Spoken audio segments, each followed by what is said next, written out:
खैर मकदम है हमारे तमाम देखने वालों का और शब उम्मीद के नाज़रीन का। साथियों, आज हम बात करेंगे एक मैसेज के ताल्लुक़ से जो आप अपने मोबाइल स्क्रीन पर देख रहे होंगे।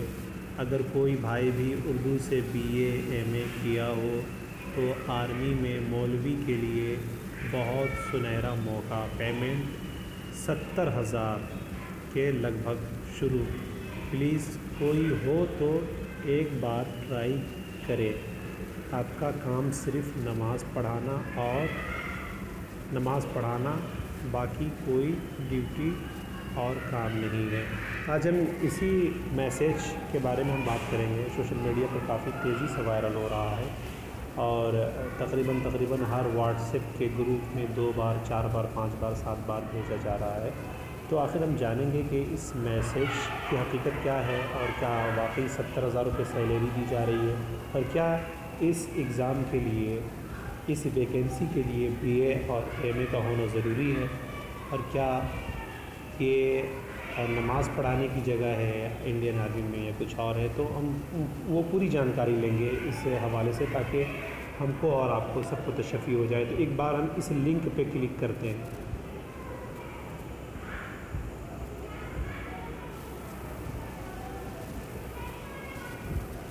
हम इस लिंक पे क्लिक करके इसको हम ब्राउज़ करते हैं। ये हमारे ब्राउज़र पे ओपन हो रहा है।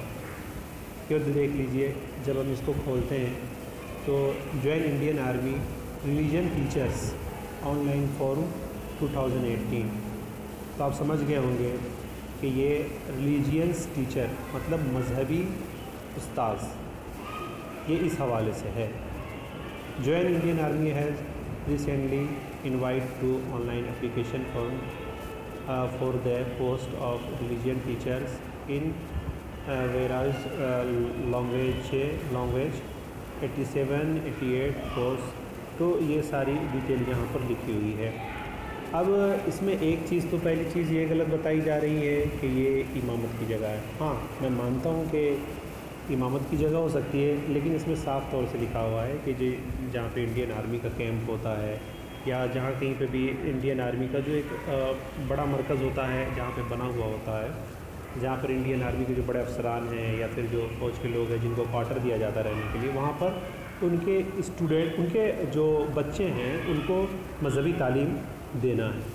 और हो सकता है कि इसमें कहीं आपको इमामत भी करने के लिए कहा जाए, लेकिन इसमें जो है वो साफ़ तौर पर है कि मजहबी टीचर, मजहबी उस्ताद। और इसकी अगर हम बात कर लें तो इसके लिए कौन अप्लाई कर सकता है, तो सबसे पहली चीज़, इस एप्लीकेशन में कोई फ़ीस नहीं लिया जाएगा। एप्लीकेशन फ़ीस फ्री है। और मैं इसलिए ये वीडियो बना रहा हूँ कि हमारे बहुत सारे भाई जो BA MA नहीं किए, उनको शुबा हो रहा है कि BA MA है क्या नहीं, इसकी जानकारी देने के लिए मैं ये वीडियो बना रहा हूँ। देखिए, मैक्सिमम कम से कम मार्कशीट के एतबार से आपका डेट ऑफ बर्थ जो है वो 27 साल होना चाहिए, और ज़्यादा से ज़्यादा 34। 27 से न कम होना चाहिए, न 34 से ज़्यादा। देख लीजिए, इसमें 78 post only for Hindu male candidates. ये हिंदू पंडितों के लिए है, 6 गोरखा पंडित के लिए है, और फारसी के लिए है 2 पोस्ट। और ये देखिए यहाँ पर लिखा हुआ है मौलवी, आप देख पा रहे होंगे, ये देखिए मौलवी। तो मौलवी में क्या है, only for Muslim male candidates, मौलवी आलिम इन अरबी, अदीब आलिम इन उर्दू, और bachelor degree in arts with Urdu Arabic as one of the subject. इसका मतलब आप समझे क्या हुआ। ये जो हमारे बाज़ भाई लोग इस मैसेज के साथ ये लिख करके भेज रहे हैं कि BA और MA किया हुआ नहीं। अगर आपने उत्तर प्रदेश बोर्ड से, उत्तर प्रदेश मदरसा बोर्ड से अगर आपने मौलवी किया है, याद रखें मौलवी, अगर आपने अरबी में किया है, चूँकि हमारे यहाँ 2 बोर्ड चलता है, फ़ारसी बोर्ड भी चलता है, अगर आपने अरबी से किया है तो आप बिल्कुल एलिजिबल है, आप दे सकते हैं। अगर आपने आलिम किया है और उर्दू या अरबी से किया है, तब भी आप इस पोस्ट के लिए एलिजिबल हैं। इसी तरह अगर आपने जो अलीगढ़ यूनिवर्सिटी से कराया जाता है, अदीब माहिर, अदीब कामिल वगैरह का जो कराया जाता है, तो अगर आपने वहाँ से किया है तो भी आप इस एग्ज़ाम के लिए एलिजिबल है, इस पोस्ट के लिए एलिजिबल है आप। अगर आपने डिस्टेंस से BA किया है तब भी आप इस पोस्ट के लिए एलिजिबल हैं। तो अगर आपने उत्तर प्रदेश मदरसा बोर्ड से बीए किया है या बिहार मदरसा बोर्ड से आपने उत्तर प्रदेश बोर्ड से अगर आपने मौलवी या आलिम किया या बिहार मदरसा बोर्ड से आपने फ़ौक़ानिया मौलवी अगर आपने किया है तो आप इस पोस्ट के लिए अप्लाई कर सकते हैं। और एक चीज़ इसमें बता दूं आपको कि इसका और डिटेल क्या है। अब जाएंगे नीचे तो जब हम यहाँ पर अप्लाई ऑनलाइन पर हम क्लिक करते हैं यहाँ, तो हमें कुछ और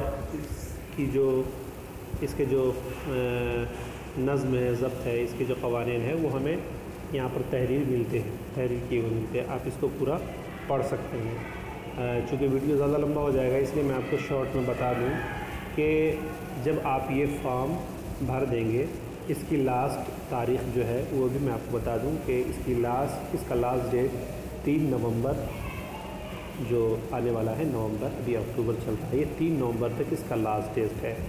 अब 3 नवंबर से पहले इसके लिए अप्लाई कर सकते हैं। आप अपने मोबाइल से भी अप्लाई कर सकते हैं आप, या फिर किसी कंप्यूटर शॉप से जाकर के आप, जहाँ पर कंप्यूटर से ऑनलाइन वगैरह किया जाता है, वहाँ से जाकर के आप ऑनलाइन करवा सकते हैं। तो आप जब ऑनलाइन कर देंगे तो ये आपका जनवरी 2019 में एग्ज़ाम होगा, आपको एडमिट कार्ड मिल जाएगा। याद रखें कि इसमें 2 पेपर्स होंगे, एक जनरली सबके लिए होगा, हिंदू, बुद्ध, सिख और पारसी, मुस्लिम सबके लिए एक पेपर होगा जो जनरली पेपर होगा। दूसरा जो पेपर होगा वो रिलीजियन से मुताल्लिक़ होगा, यानी मज़हबी पेपर होगा। और ये जो मज़हबी पेपर होगा इसी के बेस पर फिर आगे के मराहिल तय होंगे। तो ये पहला मरहला होगा। उसके बाद अगर आप चुने जाते हैं, अगर आप अच्छा मार्क्स लेकर आते हैं तो आपको लेटर जाएगा। लेटर जाने के बाद याद रखें आपको कुछ थोड़ी सी ट्रेनिंग भी देनी होगी। उसके लिए इन्होंने दौड़ का एक सिस्टम रखा है कि आपको 5 मिनट के अंदर इतना दौड़ना है, आपको इतनी छलांग लगानी है। इसमें बहुत ज़्यादा छलांग नहीं लगवाई जाती है और दौड़ा नहीं जाता है। मज़ीद इसकी जानकारी के लिए आप इंडियन आर्मी के वेबसाइट पर भी जाकर के इसकी पूरी जानकारी ले सकते हैं, पढ़ सकते हैं आप। मैं आपको शॉर्ट में बता दे रहा हूँ। दूसरी चीज़, जब आप वो मरहला तय कर लेते हैं तो दिल्ली या फिर वाराणसी में आपको 15 दिन की तरबियती कैंप में, तरबियती मरकज़ में भेजा जाएगा। मजहबी तरबियती मरकज़ में, मतलब आपको वहाँ भेजा जाएगा जहाँ पर आपको मज़हब के रिलेटेड बताया जाए, आपसे सवाल व जवाबात हो, वहाँ पर कुछ तरबियत दी जाए आपको कि वहाँ पर क्या क्या काम करना है, किस किस तरह से रहना है। दूसरी बात, जो अहम बात है और मेन मुद्दा है, मेन पॉइंट है, वो ये है कि आप जब ये सारे मरहले तय हो जाएंगे तो फिर उसके बाद आपको कहाँ आपका भेजना है वो इंडिया गवर्नमेंट के हाथ में होगा, इंडियन आर्मी के हाथ में होगा। जो मेन बात है वो ये है कि पेमेंट आपकी मार्कशीट की बुनियाद पर तय किया जाएगा कि आपकी जो मार्कशीट है, आप जो मार्कशीट लगा रहे हैं वो किस हिसाब की मार्कशीट है, उसी बेस पे आपकी जो सैलरी है वो फिक्स होगी। आपकी वो सैलरी फिक्स होगी।